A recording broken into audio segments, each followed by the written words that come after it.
Hey everybody, sorry about that. We had some technical hiccups and it dropped the entire program and apparently was stuck on my face, on my lovely face while other people were talking. So we've brought it back in. I've sent out the new link for you guys to watch on, and hopefully you're all able to find it and join us back here, and I'll have to clip it together later. So that is the joy of doing something live and of technology. So luckily we're all back on and everything worked out okay. So thank you so much for your patience. And Gary Fong was just finishing talking about branding and networking and how he uses YouTube. And now we'll move on to, let me just ask you, if you were starting out in photography nowadays, what are the three biggest things, or just give one big piece of advice that you would tell people who are just starting out in photography now what they should do to help build their brand or to grow their business or even to learn photography? Thomas, go ahead. Are you meaning, no, that's a big question. Are you So meaning for somebody who's new to photography, what one thing? Presence or how they photograph? To grow their business.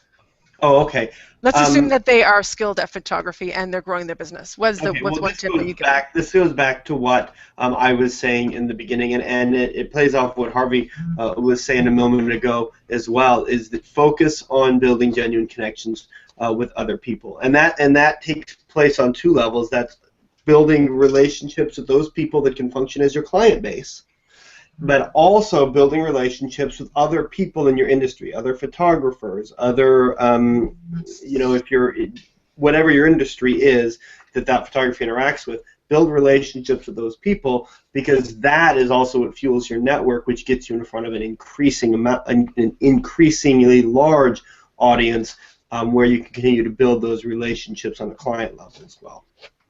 Right, yeah, good point. Just all the stuff that we've been talking about already. So Harvey, how about you? What would your tip be, especially since you've just gotten into this world? So what would your tip be to starting photographers just trying to grow their business? Yeah, I got two, surprisingly. Number one is, it doesn't matter how much you try and grow a network or build it, if you don't know your craft and you don't know, you know, your brand, if you like, as a photographer, then it doesn't really mean anything. You're going to win some business here and there. So one of my biggest light bulb moments was shoot the imagery that talks to you as an individual and talks to your customer base. So what do I mean by that? I have a way that I shoot, and some people find that a little restrictive. Some people really like it, but now people know I took that photograph. So in the circle that I work in and the companies that I do business for, they know it's a Harvey image or a Pinstripe Productions image, which then when I add my kind of layer onto that, what Thomas was talking about, which was the network, when I start networking and all of those kind of things, I've got something to hang that onto. So it's kind of twofold. It's, you know, talk to everybody you possibly can about anything you possibly can, get an introduction, ask to meet somebody, all of those things, just work and work and work. You will do, as a beginning off as a photographer, you know, and to get to the point where Gary certainly is and where I'm getting to is that the phone calls come into you and the jobs come to you. You will do a lot more talking to people than you will taking their photograph. Go and find them, network every possible way that you can, be that social, you know, by email, in person, whatever you can. But make sure you have a product that you can stand behind. So know your craft and know what you take images of and what you love and how they look, and have a great book of photography that you can show them. Then you end up in a kind of perfect storm situation. Cool. So Gary, why don't you jump in and let us know what tips you would give to somebody trying to grow their photography business? Until I became the only person who did a certain thing, I wasn't successful. I was just in the crowd with everybody else trying to be seen. A couple of parts of my wedding photography career, well, all of the parts that became successful was that I was the only one who did certain things. And for a long time, I was the only person who did album design. And then when 35mm came out, I was about the only guy who would do no posed photos. I literally would just, capture the entire thing as it was. And that's the way that you can be successful. Otherwise, you have to compete on price or try to get noticed. I see a huge opportunity in video right now, and what I mean by that is cinema video. Nobody does it, and like for example, we do these day in the life cinema things with my friend Justin McGregor, who does them of our family, and they're amazing. And the reason why I'm so sold on video now is because, you know, I've got twins and they're 3.5. When I go through my iPhone and I look at the photos, oh, this cute photo or whatever, but the ones that really bring me back in time are the videos, because you can see how their arms moved, you can hear how their voices sound, and I can't overstate this enough, but I mean, your camera has 2 ears and an eyeball, and it can bring you back to this moment in time completely as if you were alive, or that person were alive, or that house was the way it used to be. And if you're the person who understands that and offers video in that way, cinema video, storytelling video like that, everyone will have to come to you. And I can't believe that nobody's doing it. It's weird to me. Everyone does stills. Everybody does the chandelier and the antique typewriter on a dresser out in the middle of a field with a sofa, or, you know, on a railroad track or something like that. Everybody, you know, they all copy the same things, but why isn't anybody doing cinema video? It's completely, you could charge anything. It's an amazing product. And all of our DSLR cameras or our mirrorless cameras, they're built to be cinema quality, amazing quality, and yet it's completely untapped. And I think that's the big thing. If you want to be successful, be the one person that only does what you do. And you know, it's just not going to cut it if you're hanging babies on tree branches, because everybody else does that. Yeah, everybody does that now. Great. So kind of similar advice from everybody. Have something unique that that differentiates you from everybody else. So I'm just looking at my phone here at my notes and different questions to ask. Speaking about your photography business, you probably have some sort of a plan. But when it comes to your social media, do any of you actually have anything planned out? Like, do you use social media to, you know, push out your newsletters? Are you collecting emails on your website, and do you send out a newsletter and things like that? So tell me a little bit about that kind of online process that links to your business planning. Thomas, go ahead. Well, I'm going to give you a snapshot of this real quick. So we'll see if I can do this without like disconnecting from everything. But okay, so this here, can you see? Oh my God, that is amazing. All of that outlines things that I'm. Oh yeah, she's gonna take a picture of it. So, so if he wants to copy his system, just look at his whiteboard right there and just do what he's doing. A full social media strategy that I have, and part of the thing is that before you can really put together any sort of marketing strategy, you have to have an idea of where you want to go with it, and so you figure out, okay, what is the destination, what is preventing me from being there now, and then you can begin identifying the stages that you need to go through to get there, and then identifying the strategies and the roadmap to get to each of those checkpoints. And so social media is part of that, and you know, social media is a component. It's not the entirety of that, but it is a component of that. And having a plan.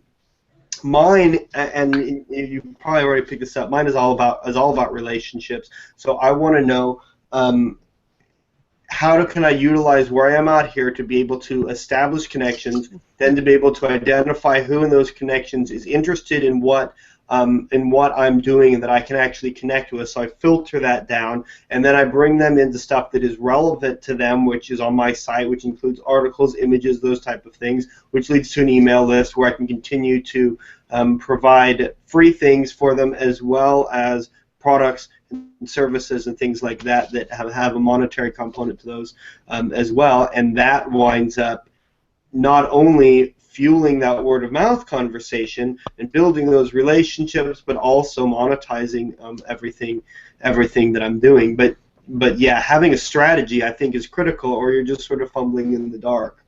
That goes with any component of your business, not just social media.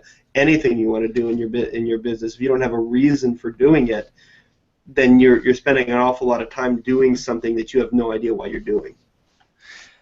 I'm glad that you brought some of those things up. I'll jump back to kind of passive income after, because I definitely want to touch on that. It's not something that a lot of people necessarily think about for photography. Most people think of the, out there taking pictures, trading time for money. But you and Gary especially have both kind of taken the passive income model, and like I said, I just want to jump back on that later. But before we go to that, let's go to Harvey and just tell us about how you used it. Like, do you use email marketing? Are you capturing leads on your website? Are you using social media? Like, do you have kind of a plan, an editorial calendar that you follow, or anything like that?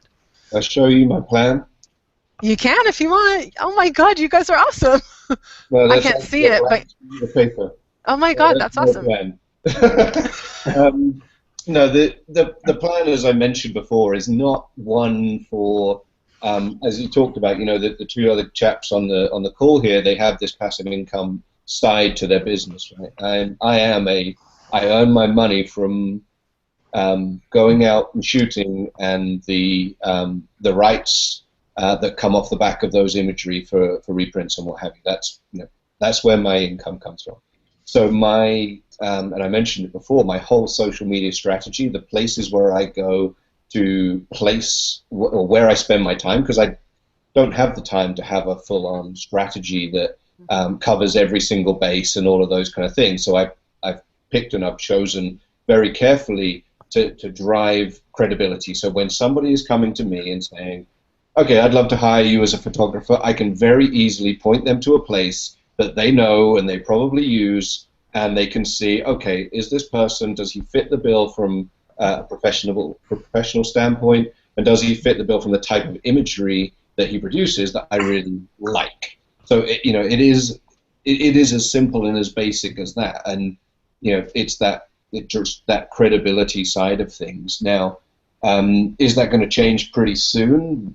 Yes, because I'm fortunate enough to be working on my first book. So, oh my God, awesome. Yeah, so in partnership with another organization or another party who was a client, and then from there moved into another thing, commissioning a book of imagery and what have you. So the passive income thing will start to come about, Cool. and we've kind of tapped our two brands together to create something that will have a lot more momentum behind it from a social and social network perspective. But in my full-on photography kind of day job, that's the strategy is credibility.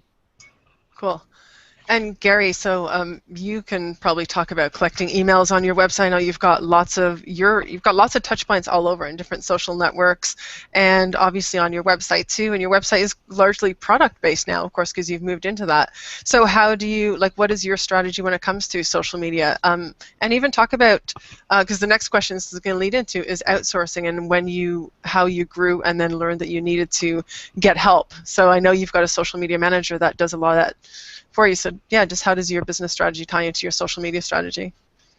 Yeah, I'm not a really disciplined person, so whenever I feel like doing a video, then I'll do 1 or 3 or 5, and then I won't do another one for maybe 3 weeks. I didn't realize until we hired Sadie, and Sadie comes from another completely interesting industry where she took her social media presence for a trucking website and grew it to, I think it was 250,000 followers or something like that. She really loved what we did organically with YouTube with no strategy whatsoever, and when we hired her full-time, she presented to me the peak viewing times for Instagram or Twitter or and I didn't know that, and then you have to be regular. You have to be set to a schedule. It's almost like buying ad space on a television station.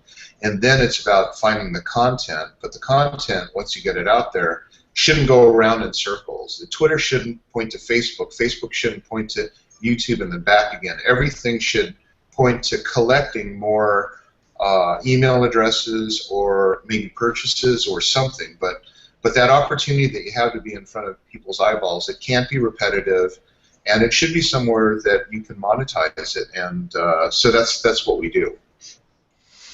Cool. I'm glad that you've talked about that.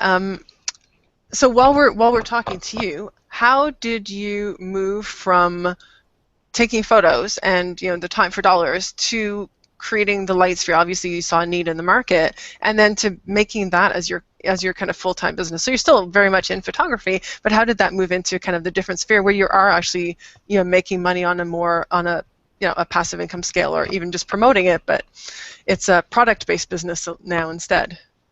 Yeah, I mean, I do videos for my product because I just love what it does, and it's the LightSphere just passed 10 years old last October. Congratulations, that's awesome. Yeah, which is crazy to think that diffuser could have gone out there. And we've got about 1 million units out. They're on NASA flights. You see them at the Academy Award, the White House, and things like that. And I got into that because I was a wedding photographer for a long time. Then I got in the lab business. But our lab was right when film was switching to digital, and the digital cameras were so terrible. They had no dynamic range. I know. Just a little bit of flash on the forehead would turn it completely white. Yeah. And so, but I got completely burned out at Pictage, and I hired my replacement, and then we sold it a few years later. But I literally dropped out of the world and couldn't do another thing. And then I remember sitting around going, this really bugs me about this flash thing. Why don't we have something that looks like a lampshade? Because then the light wouldn't be so contrasty. And that was just the idea. And I just did it thinking that I'd sell a few hundred of them. And then I did sell a few hundred of them the first night, and then the next night it was another few hundred, and then it just kept going like that. So that was completely by accident. And but because of that, then all of a sudden now I'm a products manufacturer. So when you have a product, and I've always known this, you have to support it so that the people feel like if they trust you to buy it, that you're not just going to ditch them or make them not have a guarantee or a warranty or support. And so that's basically where my mind comes from, and that's how it kind of turned into the video world. Cool. Let's continue on that vein about just a little bit of passive income, and Thomas, just get back to you on that. Harvey, you touched on just your new upcoming book, but Thomas, talk about how you've monetized yours. Yours is a little bit different. You're basically selling stock photos in kind of a membership setting. Does that? Yeah. Well, see, here was the thing, because if you remember, I launched initially when I launched Blog Photo TV, it was because I wanted to, in my own site, I wanted to move away from a lot of having to pull from different stock sites and things like that, and you had two extremes. Really in any of the stock photography stuff, you had stuff that not everybody was using, that was really expensive, and a lot of your main stock photography sites, the images that you purchase from them they're just insanely expensive, and usually what you do is you purchase a license that says you can use this image for 2 years. And there's all this fine print and stuff, which is really confusing for a lot of people. Then on the flip side, you have several sites that offer free photography that everybody uses. So, and I wanted to shoot something so that I wasn't spending a ton of money, so I wasn't about to do that, but I also wasn't using something that you were seeing everywhere. And so I started shooting my own stuff, and then people started asking me about where they can find images like the ones that I was shooting, and I realized that that there was a need for that. And so when I actually put mine together, I wanted something that was inexpensive but still carried a price tag with it, so that there was still a little bit of a barrier to entry, so you didn't wind up with just more stuff that you see everywhere. Particularly since I use my own ones as well. So I have like a monthly thing that people do and it's real inexpensive. It's $5 a month. But then once they do, they can log in and they have access to everything that's there. So as long as their membership is still going, they can access any of the images. They can use the images in their own social media stuff, in their blogs, on their web development. The only fine print that's there really is that you can't use it in a defamatory way, and if there are images of people in it, you can't you can't insinuate their explicit endorsement of a product. That Right. those are just some of those things you have to watch with images in general. But so when I put that in place, I eliminated all of the garbage that people have to read through and trying to figure out what are all of these hoops you have to jump through in terms of using images from other sites. And I created I created enough barrier to entry so that they weren't everywhere. And what happened as a result was you had a ton of people that responded to that. Cool. And that was how that built up. So what you wind up with is you get people that just sign up to use that, and it's not a lot individually, but you get a lot of people that want it, and it wound up working as that model. That was a little more accidental as well, but it was a pleasant accident. Yeah, nothing like a pleasant accident that makes you a little bit of money on the way, isn't it? Yeah, that's always a nice little side benefit. I'm just going to take a little 2-second break here, and I'm just going to remind people who are viewing, if you guys can pop your questions either in the comments below the YouTube video or on Facebook, there should be a place there for you. Eden's going to collect some of the questions for me, and I'm just relaying it to the photographers in the group, and at the end of the show, we'll probably be wrapping up in about 10 minutes. I'll ask some of the questions. I can see a couple of them in here now. But I'll wait till the end, and I'll just finish asking a couple more questions. And we also have to do a prize draw. So if you guys can remind me at the end before we do the Q&A, Gary generously donated a LightSphere diffuser system to give out as a prize for the show, so we did have a bunch of entries for that, and I will do a live draw, and maybe we'll do screen capture or something like that, and I will announce the winner live just before we do our Q&A. All right, so back to the questions that I've got for you. Do all of you still do your own work? I mean, Gary, I've seen that you've got a social media manager, but do you hire outsourced, and how do you do it? Do you actually hire people in person? Do you hire people like through Odesk or something like that? Because for me personally, when I talk with business owners and even the students here, the biggest thing that I tell them is you don't have to do everything, and you shouldn't do everything because you probably love photography or photo editing or whatever it is, and you really should be working on the stuff that really lights you up, that's your passion with your work, and there'll be somebody else that can do the stuff that you aren't super great at. Like for me, I couldn't wait to get rid of the photo editing. Like I do, you know, I enjoy the kind of fun stuff, but when it comes to editing for weddings, I do actually outsource to Lavaloo, and they've been a really great company for that. And even outsourcing like smaller things, like doing some video editing or just putting together graphics and things like that. So I do actually hire people on Odesk. So how do you guys use other people? Have you gotten to the point that you're hiring other people? Do you have a team working around you? Do you outsource just on a contract basis? Harvey, why don't you talk about that a bit? Because you do have a team, don't you? You do multiple things in your business. Yeah, so we have a few different things going on, mainly the photography and video side, but we also have a kind of an events business that we have also. I'll leave that off to the side, but the areas where I've outsourced, I have tried Lavaloo for some of the outsourced editing stuff, but I'm such a stickler for my edit that just didn't work well for me. Right. And there's some limitations on how they deliver the imagery back to you, which frustrates me. So when it comes back in, I can't actually do anything else with it because it's written and done. So I can't tweak it to my style. I talked a bit about having your own style and shooting it away, and that didn't work out too well. The big things for me were the business process side of things. So, you know, when you go through school or anything like that, it's about, okay, get your web presence up and running. Like, hire somebody to do that immediately. That is really hard to do and make it look good. So just get rid of that straight away. It'll cost you some money on the front end, but it's worth it. If you look at my site, I couldn't have created that without help. So there's a lot of stuff behind it. The other thing is not necessarily outsourcing so much, but look for free ways to, or even slightly paid or small payment ways to make your life easier. The biggest one that has revolutionized our life recently is Wave apps. which is an invoicing and bookkeeping software. It's absolutely Right. free. Everybody in that room there, or anyone's listening who is a photography company, go to waveapps.com, download it, use it. It's the best thing ever. You can do all of your Cool. estimates, your invoicing, your taxes, your end of the whole lot with clicks of buttons. It is Awesome. just a beautiful thing.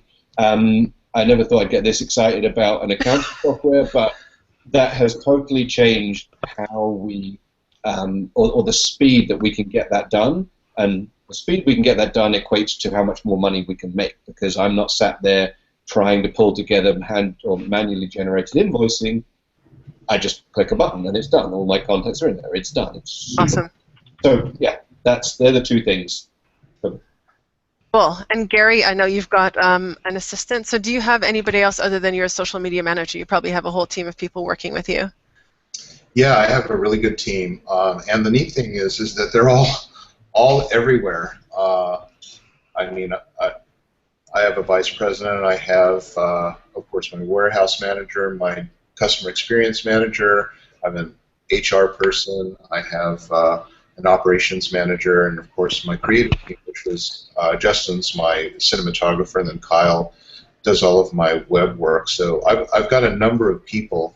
What's interesting is that outside of my accountant, Kyle and Justin, everybody else is in the United States, which is interesting. We had a meeting in Venice, California a couple of months ago, and it's the first time a lot of my employees ever met each other. And what I liked about that was actually it was a reaction to having to work in a building at Pictage.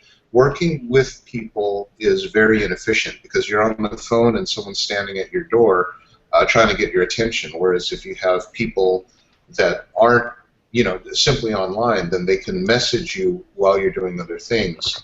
And then also you have the pool of the world to choose from for your employees rather than just who happens to be within driving distance. So, but yeah, we have a lot of different people doing a lot of things.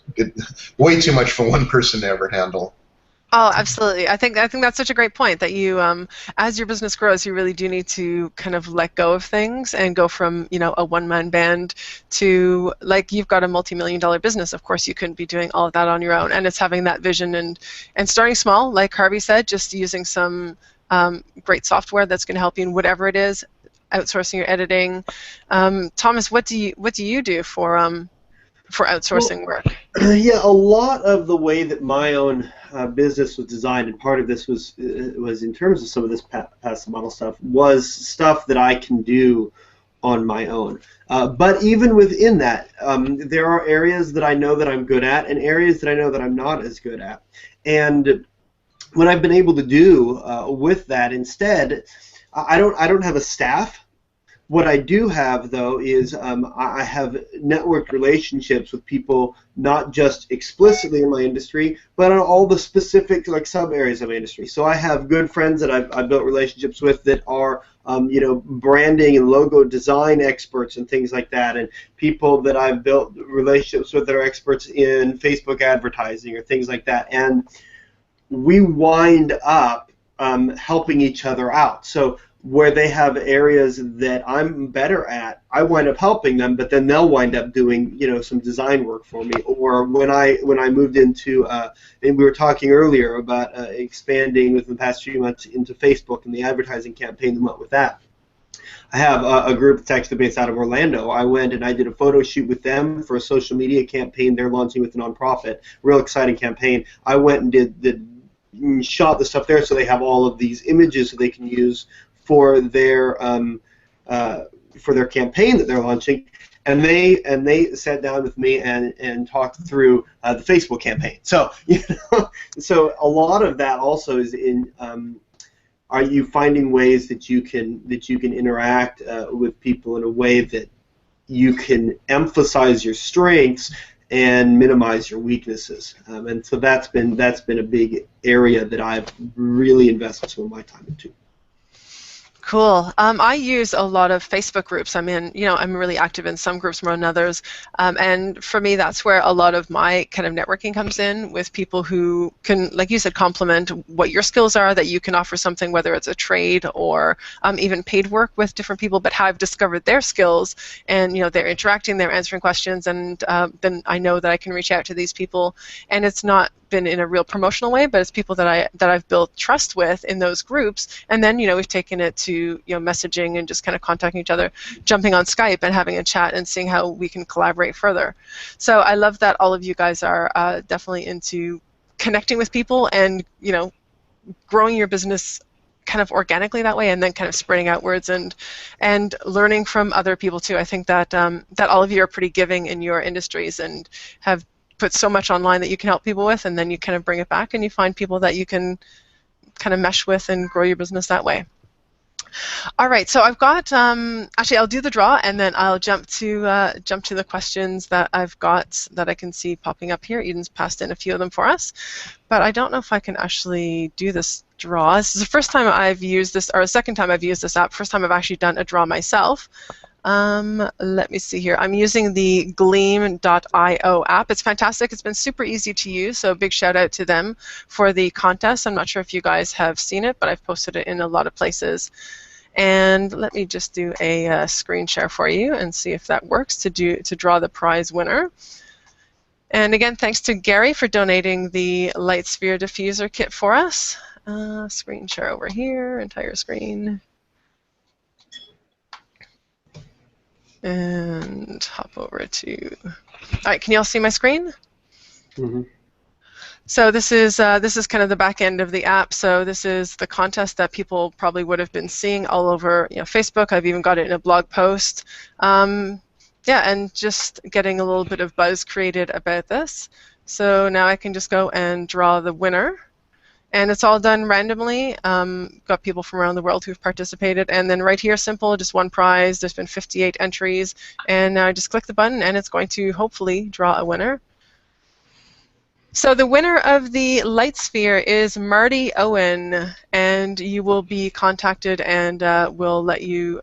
We'll send you an email. And if you've heard your name on here, just pop a message in the YouTube box. I'll stop sharing my screen now.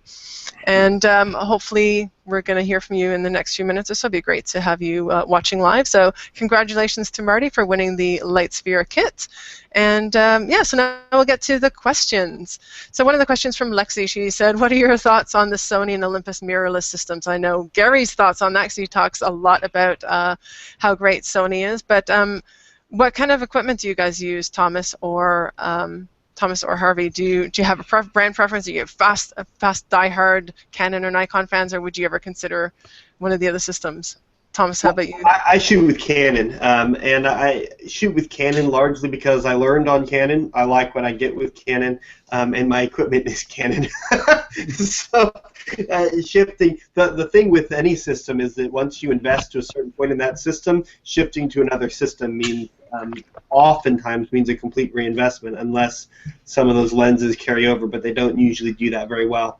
So I haven't actually even had the chance to play with the Sony and Olympus mirrorless systems. I've seen some of the stuff that's come out of them, and I think it's been pretty impressive. But I personally have not had the opportunity to play with them.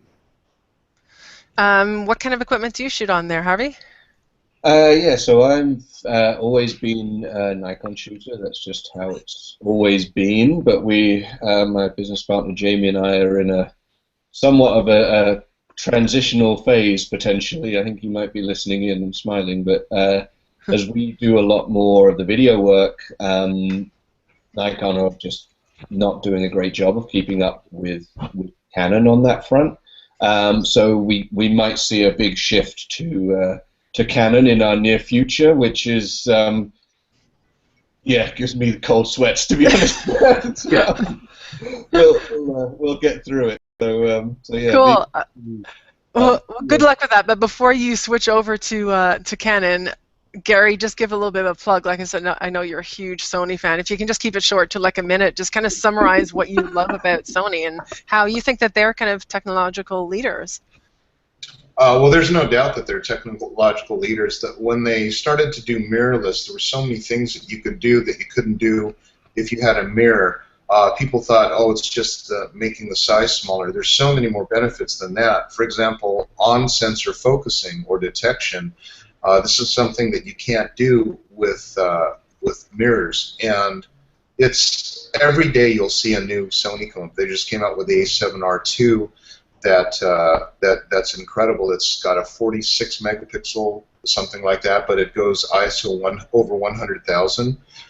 We shoot the A7Ss that go up to ISO 400,000, and it's just it's so far and away ahead of Canon and Nikon now that they've become their own category. And if you just look at the reviews, you'll see that I'm not saying all this about Sony for no reason. It's far and away better than any other system. Cool. I've just gotten a message from Eden. She said that the winner is actually her neighbor in Nicaragua. So congratulations. So she actually knows the person who is who's going to be getting that prize. So yay! Congratulations on that. Let me just see. She said she's just been looking around. And one more question, actually. Do you shoot personal projects for photography anymore? So all of you guys can just jump in on that question. Start with Gary, since we just ended with you. I know you have lots of pictures of your kids that you're always posting on Facebook. Yeah, it's kids. that's what I shoot. Is my kids. Cool. Harvey, how about you? Yeah, and I guess personal projects. I know you've got a lot of nature stuff, a lot of landscape that you've got on Instagram. That's what I see there. Yeah. So this kind of brings it full circle, I suppose, back to that piece. You've got to shoot for yourself as well, right? If you don't have some kind of story or some kind of connection within the imagery, then you're not really going to go too far. So yeah, my personal projects generally live on Instagram. I try and shoot an image every day, wherever I am, whatever I'm doing. But I also do a bunch of other kind of smaller projects that are either in the works or not in the works, depending on the day. But yeah, a lot of my personal stuff you'll see winds up on Instagram. Okay, that's how a lot of people use it, that they have different social networks kind of for different things. I know a local photographer, Darren Hull, does that. His Instagram is quite a bit more of his personal stuff, and people have developed their kind of style. Sometimes it's behind the scenes, and sometimes it's just very different kind of snippets of their life. And I've done that quite a bit on, well, even my personal profile on Facebook. That's lots of stuff about my dog. Recently we got a Jack Russell. That's my life on there. That's my pictures and camping and kayaking and kind of sporty stuff. So Thomas, yeah, tell me about your personal pictures. Do you still take them? Yeah, I mean, I kind of have a little bit of a unique situation in that what I offer is, by the nature of it, is supposed to be very diverse. So I'm not necessarily locked into a particular style, but I tend to go through phases. I'll have a period of time where I'm like really obsessed with long exposure photography, and I'll do a lot of stuff like that. Or I'll move on, or I'll have a period of time where I'm really obsessed with portraits, and I'll try to shoot a bunch of those, or HDR, or night photography. So, but I tend to go through moods, and I fixate on a particular type for a period of time, and then move on to another type. But I also, and a lot of those I share or I put in on the site. There are some things though that don't ever show up on the site that I wind up sharing. I'll be shooting, like my brother was recently engaged. I'll be shooting his engagement photos this next month, and I view that as a personal project because I really wanted to do that. So awesome. Those are things that I'll get, but they probably won't show up anywhere else. Right. But yeah, so there are some neat things like that I do. I think you have to kind of fuel that passion, because if it becomes all about doing the thing that you have to do because it's part of your industry, as opposed to doing what you do because you enjoy it and you're passionate about it, that debilitates your creative capacity when you approach it. Yeah, I agree. I think you've got to keep that fire sparked. So one more question I can see from Julie. She asked, what are your thoughts on naming your company? Do you think it's better to use your actual name or a company name or a spin-off of your name? So do any of you, I mean, Gary, use your own name. Harvey, you've got your business name. And Thomas, you've kind of got a combination of both. So any thoughts on that? Yeah, I'll jump in if you like. I think with building a brand, if you're starting out and building a brand, there's no better way to go than your name, unless your name is Trevor Asshat or something. Then don't do that. But you know, your name is your brand as well as kind of your name, right? So there's nothing wrong with being your name photography. I think that's as powerful as it can kind of get. He says that in his company is Pinstripe Productions. Why is that? Well, there's three of us, right? So it can't be, you know, a list of our names. So we went for something that meant something to us, that had a story behind it. So if you can't use your name for whatever reason, find something that means something to you and you can kind of talk to and has some interest beyond ABC Photography Inc. or whatever, you know. Yeah. Pinstripe starts a conversation with you, like, what the hell does that mean? Oh, okay, well, I'll tell you what it means. So that's cool. Okay, anyone else want to jump in on that? Well, my wedding photography business was called Storybook Weddings, and the reason that was because my whole approach was about doing layouts with pages that told stories. So just to name something after myself didn't do it justice. So, but of course, my name now just happens to be a trademark. So. When did you move over to using your name as your actual business? You know, the diffuser business I never really knew was coming. I didn't see it coming. And, it just, you know, I made some, and then people wanted more, and then I had to do more. So I almost didn't have time to like name the company anything different. So it just became my name. Right. And for myself, I've got a couple of different. Well, I've got style photography, which is where I kind of started, and that's my photography part of my business, and Bright Spark Media is kind of covering everything now. And there's a part of me that still kind of thinks it'd be so much easier just to do everything under my name, especially since I do consulting, and that tends to be more of a personal name branding approach. But yeah, for now, Bright Spark Media kind of suits all the different things of photography, social media marketing, and web design, and that all kind of wraps into the kind of media and online space for me. So that's just where I went with it. And I think there's no right or wrong answer. I think it's really kind of a personal approach, and like you said, it just evolves over time, like you did, Gary, and sometimes people do it like Harvey did for having a talking point about your business. But I think no matter what it is, just pick something and go with it, and make sure you've got some branding that goes with it, regardless of whether it's your name or whether it's a business name. But that's the most important kind of thing that goes along with it, is the branding and getting your name built out there and the credibility around your brand. Okay, so let's wrap it up, and I normally finish these things with the rapid fire questions. So the photographers had kind of a preview of the questions for some of these, and we've gone onto different topics as things have come up. But let's just start with just do some rapid fire questions, and I'll start with Thomas. Film or digital? Digital. And Harvey, holidays with sun and sand or the snow? I think I can guess that one. No. So what's your answer? Snow, you said. Oh, sorry, snow. Yeah, because Harvey's actually been coming here for a long time for the snow in Kelowna skiing and snowboarding. Gary Fong, city or country? Both. You had a pretty beautiful place out there in the country, and being in California, I know you've got both routes. So do you have a preference either way? It's exactly both. Exactly both. Okay. Thomas, water skiing or downhill skiing? Well, I've never done either. So water skiing, because I probably will not die as easily as downhill skiing. We'll get Harvey to give you some lessons on that. Okay. So Harvey, traveler or homebody? Traveler. Traveler. And Gary, since we're in Canada, how about Starbucks or Tim Hortons? Starbucks. Me too, yay, Starbucks. Thomas, baseball or hockey? Hockey. And Harvey, this will be the last question. Batman or Iron Man?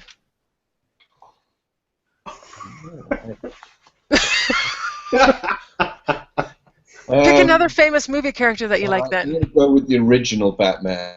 Ooh, cool. Oh, good answer. That's a real Batman. Awesome. All right, so we're going to wrap it up. Sorry that's gone a little bit late. We had the technical hiccups. So great to have all of you guys on here for joining me on the show. And I hope that everybody out there in Viewerland enjoyed it and got some value out of all the information that these guys have for us. Great pool of knowledge here today talking about social media and outsourcing and passive income and how they've moved their businesses along. So thank you so much. I'm Angelique Duffield from Bright Spark Media. Thank you for joining me on the Photography Pros live chat. And congratulations again to our winner in Nicaragua who won the Gary Fong LightSphere, and we'll be sending that out to you. You're going to get a coupon code and you'll be able to claim it. So just bye everyone. Thank you so much for taking time out of your schedule and joining us here today. Thanks. Eden, I'll get you to end the broadcast.